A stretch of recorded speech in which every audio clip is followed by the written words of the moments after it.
Hi everyone, this is Glenda Ganzon and welcome to my Human Anatomy and Physiology class. And for today's lesson, I'm going to be discussing the bone structure. So stay tuned.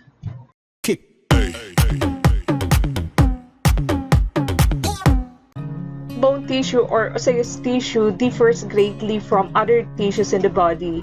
So bone is hard and many of its functions depend on that characteristics hardness. So later discussions in this video will show that bone is also dynamic in that its shape adjusts to accommodate stresses. And this section will examine the gross anatomy of bone first and then move on to its histology. So this is the gross anatomy of bone. The structure of a long bone allows for the best visualization of all the parts of the bone. A long bone has two parts, the diaphysis and the epiphysis. So the diaphysis is a tubular shaft that runs between the proximal and distal ends of the bone, and the hollow region in the diaphysis is called the medullary cavity, which is filled with yellow marrow, and the walls of the diaphysis are composed of dense and hard compact bones. And flat bones like those of the cranium consist of a layer of diploid, which are the spongy bones. Lined on either side by a layer of compact bone, the two layers of compact bone and the interior spongy bone work together to protect the internal organs. If the outer layer of a cranial bone fractures, the brain is still protected by the intact inner layer. The surface features of bones vary considerably depending on the functions and location in the body. There are three general classes of bone markings. Number one is the articulation, the second one is the projections, and the third one is the holes. And as the name implies, an articulation is where two bone surfaces come together. Articulus means joint, and these surfaces tend to conform to one another, such as one being rounded and the other cropped, to facilitate the function of the articulation. And the next one is projection. Projection is an area of a bone that projects above the surface of the bone. So these are the attachment points for tendons and ligaments. In general, their size and shape is an indication of the forces exerted through the attachment to the bone. And the third one is the hole. The hole is an opening or groove in the bone that allows blood vessels and nerves to enter the bone. As with other markings, their size and shape reflect the size of the vessels and nerves that penetrate the bone at this point. Bone also contains a relatively small number of cells entrenched in a matrix of collagen fibers that provide a surface for inorganic salt crystals to adhere. So these salt crystals form when calcium phosphate and calcium carbonate combine to create hydroxyapatite, which incorporates other organic salts like magnesium hydroxide, fluoride, and sulfate as it crystallizes or calcifies on the collagen fibers.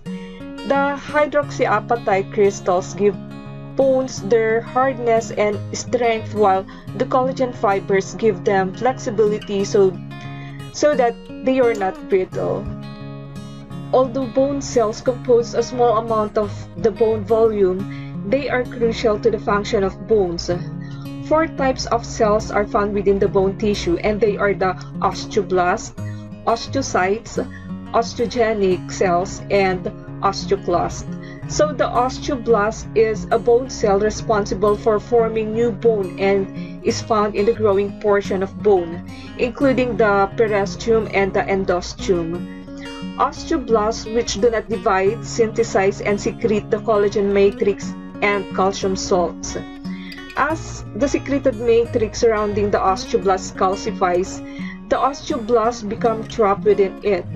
As a result, it changes in structure and becomes an osteocyte. The primary cell of mature bone and the most common type of bone cell. Each osteocyte is located in a space called a lacuna and is surrounded by bone tissue. So osteocytes maintain the mineral concentration of the matrix via the secretion of enzymes. Like osteoblasts, osteocytes lack mitotic activity and they can communicate with each other and receive nutrients via long cytoplasmic processes that extend through the canaliculi, which is, in other words, for singular, it is canaliculus. That is a channel within the bone matrix. If osteoblasts and osteocytes are incapable of mitosis, then how are they replenished when old ones die? So the answer lies in the properties of a third category of the bone cells, which is the osteogenic cell. And these osteogenic cells are undifferentiated with high mitotic activity, and they are the only bone cells that divide. Immature osteogenic cells are found in the deep layer of the periosteum and the marrow, and they differentiate and develop into osteoblasts. So the dynamic nature of bone means that new tissue is constantly formed and old, injured, or unnecessary bone is dissolved for repair or for calcium release. The cell responsible for bone resorption or breakdown is the osteoclast. They are found on bone surfaces and are multinucleated and originate from monocytes and macrophages. Two types of white blood cells, not from osteogenic cell. Osteoclasts are continually breaking down old bone, while osteoblasts are continually forming new bone. The ongoing balance between osteoblast and osteoclast is responsible for the constant but subtle reshaping of bone. The differences between compact and spongy bone are best explored via their histology, and most bones contain compact and spongy osseous tissue, but their distribution and concentration vary based on the bone's overall function. So compact bone is dense so that it can withstand compressive forces, while the spongy or cancellous bone has open spaces and support shifts in weight distribution.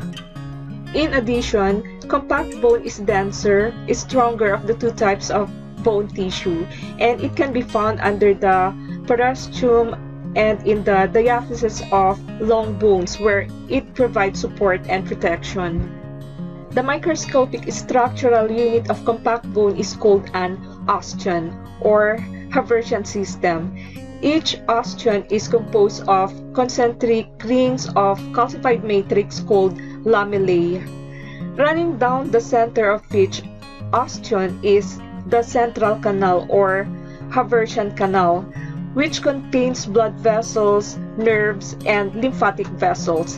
And these vessels and nerves branch off at right angles through a perforating canal, also known as the Volkmann's canals, to extend to the periosteum and endosteum. The osteocytes are located inside spaces called lacunae or lacuna, found at the borders of adjacent lamellae. As described earlier, canaliculi or canaliculi connect with the canaliculi of other lacunae and eventually with the central canal. So this system allows nutrients to be transported to the osteocytes and waste to be removed from them. Like the compact bone, spongy bone, also known as the cancellous bone, contains osteocytes in lacunae, but they are not arranged in concentric circles. Instead, the lacunae and the osteocytes are found in a lattice-like network of matrix spikes called trabeculae. The trabeculae may appear to be a random network, but each trabecula forms along lines of stress to provide strength to the bone. So the spaces of the trabeculated network provide balance to the dense and heavy compact bone by making bones lighter so that muscles can move them more easily. In addition, the spaces in some spongy bones contain red marrow protected by the trabeculae where hematopoiesis occurs.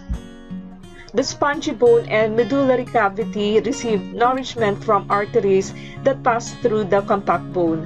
The arteries enter through the nutrient foramen, that is a small openings in the diaphyses. So the osteocytes in spongy bone are nourished by blood vessels of the periosteum that penetrates spongy bone and blood that circulates in the marrow cavities. And as blood passes through the marrow cavities, it is collected by veins which then pass out of the bone through the foramina. In addition to the blood vessels, nerves follow the same path into the bone where they tend to concentrate in the more metabolically active regions of the bone. The nerves sense pain, and it appears the nerves also play roles in regulating blood supplies and in bone growth. Hence, their concentrations in the metabolically active sites of the bone. So this ends my lecture about the bone structure. If you have any question, please write it in the comment section down below and I'll be glad to answer them all.